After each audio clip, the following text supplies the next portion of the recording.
तो आखिर पाइथन है क्या? तो ये दोनों बातें हम समझने की कोशिश करेंगे। तो सबसे पहले समझते हैं कि पाइथन है क्या?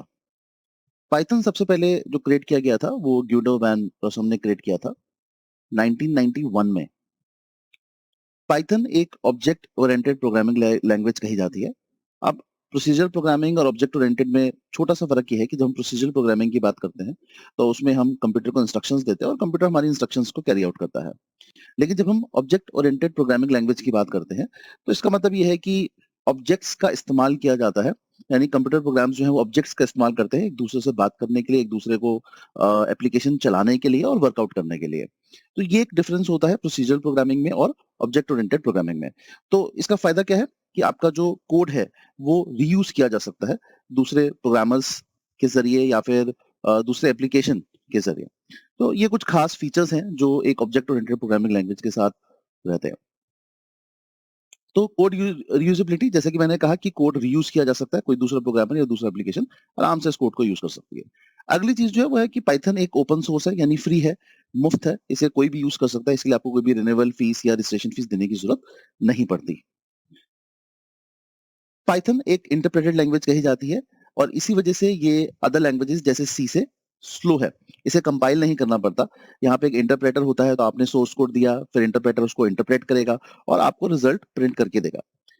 तो क्योंकि इसमें इंटरप्रेटर इन्वॉल्व है, आप मशीन कोड को डायरेक्टली यूज नहीं कर रहे हैं, इसलिए ये सी लैंग्वेज से थोड़ा स्लो रहता है, इसकी प्रोसेसिंग स्लो रहती है इस इंटरप्रेटर की इन्वॉल्वमेंट की वजह से। इसके अलावा पाइथन एक हाई लेवल लैंग्वेज मानी जाती है, यानी एक जनरल इंग्लिश लैंग्वेज है। इसके आप स्क्रिप्ट्स अगर देखेंगे, कोड्स अगर आप देखेंगे, तो बहुत ही सिंपल सी इंग्लिश लैंग्वेज में लिखे जाते हैं। तो आप सीधा-सीधा एप्लीकेशन को बता सकते हैं कि आप क्या करना चाहते हैं, आपको ये नहीं करना पड़ता कि कैसे करना है। आसान है बहुत सीखने में, बहुत ईज़ी टू लर्न है, पोर्टेबल है, यानी किसी भी सिस्टम पे आप आइडली इस पाइथन लैंग्वेज को रन कर सकते हैं। कोई ज़्यादा आपको प्रॉब्लम्स क्रिएट नहीं होंगी, इसलिए इसको पोर्टेबल भी कहा जाता है। और दूसरी चीज़ जो हमें समझनी है वो है आखिर पाइथन क्यों? और भी बहुत लैंग्वेजेस हैं। सबसे इम्पोर्टेंट बात कि पाइथन डिफरेंट प्लेटफ़ॉर्म्स पे काम कर सकता है, चाहे वो विंडोज़ हो, चाहे वो लिनक्स हो, चाहे वो रास्पबेरी पाई हो। और इसका सिंटैक्स, यानी जो कोड्स आप लिखते हैं, वो बहुत इंग्लिश लैंग्वेज की तरह सिंपल है। यानी आपको ज़्यादा मेहनत नहीं करनी पड़ती है, सिंपल इंग्लिश लैंग्वेज की तरह आप इन कोड्स को यूज़ कर सकते हैं।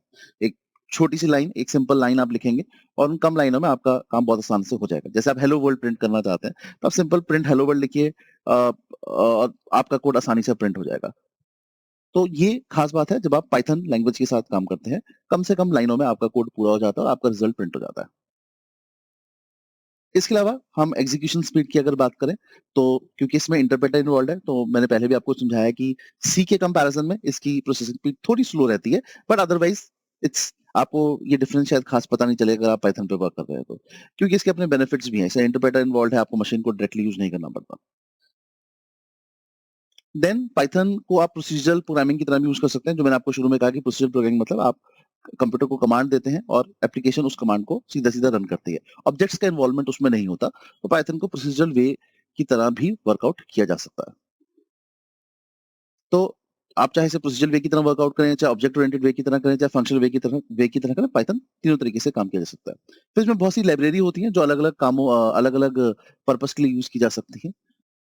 और कुछ खास बातें जो हमें समझने की यहाँ पे जरूरत है, एक कि जो पाइथन का लेटेस्ट वर्जन है वो 3 है।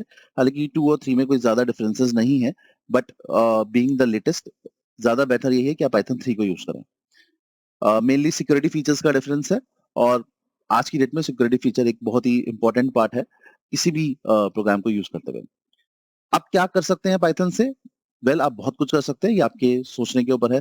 चाहे वेब डेवलपमेंट की बात करें, सॉफ्टवेयर डेवलपमेंट, मशीन लर्निंग जिसमें आप एक मशीन को ट्रेन करते हैं, प्रेडिक्शंस करते हैं, आर्टिफिशियल इंटेलिजेंस जैसे self driving cars, audio video application के लिए, गेमिंग प्रोग्रामिंग के लिए, नेटवर्किंग प्रोग्रामिंग के लिए, जीयूआई के लिए। तो ये आपके ऊपर है कि आप किस पर्पस के लिए इसको यूज़ करना चाहते हैं। इसका कोई अंत नहीं है। सो ये कुछ खास बातें जो आपको पाइथन के बारे में समझनी ज़रूरी है और आपको पता होनी चाहिए।